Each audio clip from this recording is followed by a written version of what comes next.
చెప్తారా ఆగారే కానీ 2 నిమిషాలు అన్నా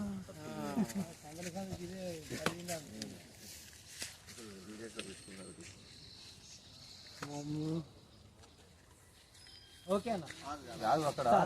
ఇప్పుడు అన్న ఇక్కడ చూడు, ఆ మోకని చిన్నగా కొంచెం భుజాల నుంచి చిన్నగా కిందకి ఇడిచిపెట్టాను. మోకని ఫస్ట్ భుజాల దగ్గరికి రాని, భుజాల దగ్గరికి రాని, భుజాల దగ్గరికి రాని, భుజాల దగ్గరికి రాని. ఇప్పుడు చిన్నగా మోకని చేతుల్లో తీసుకొని అలాగే ఇడిచి చిన్నగా చేతుల్లో వదులు, చిన్నగా వదులు, తల నుంచి తీసే. ఇప్పుడు కాళ్ళు కొంచెం కిందకి పెట్టుకో, కాళ్ళు కిందకి వదిలే, చిన్నగా కాళ్ళు అలాగే కిందకి వదిలే, వదిలే అన్న.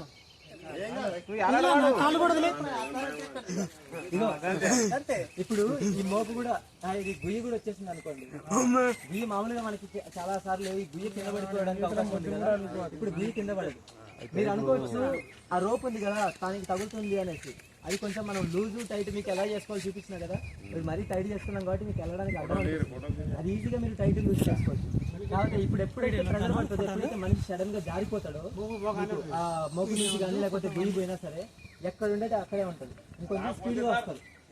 కాకపోతే ఎప్పుడు స్పీడ్ గా వచ్చుతారో అంత స్పీడ్ గా బ్రేక్ పడుతుంది, అక్కడ నుంచి జారడానికి అవకాశమే లేదు. ఇప్పుడు అది పొట్టిగా కట్టారు కదా రోపు మనిషికి, అతనికి ముందర కొంచెం రోపు టైట్ కట్టుకున్నారు కదా ముడి, అది ఎంత తక్కువ ఉంటే అంత దగ్గర ఆపుతారు. లేదు ఒక 2 అడుగులు కిందకు అనుకో, 2 అడుగులు కిందకి జారడానికి అవకాశం ఉంది. ఇప్పుడు మోక ఆయనకి ఈజీగా చేయాలి కదా అలా. ఇప్పుడు మోకని చిన్నగా చేత్తో పట్టుకొని మళ్ళీ భుజం మీద వేసుకో, చిన్నగా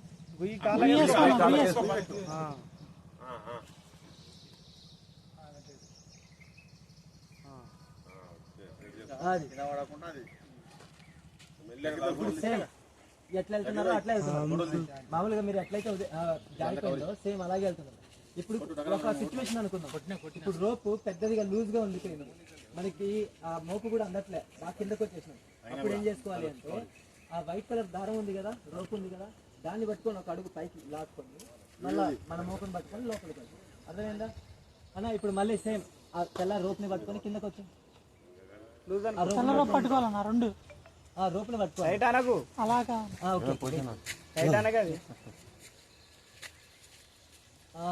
తెల్ల దారం ఉంది కదా ముందర, నువ్వు అట్లా ఎన్నిసార్లు చేసినా సరే అక్కడే ఉంటావు తప్ప కిందకి రావు, అంత గట్టిగా ఉంటుంది అది. పైకి వెళ్ళన్నా చాలు, ఇంక రావాలి ఇచ్చి కిందకి. దాని లోపల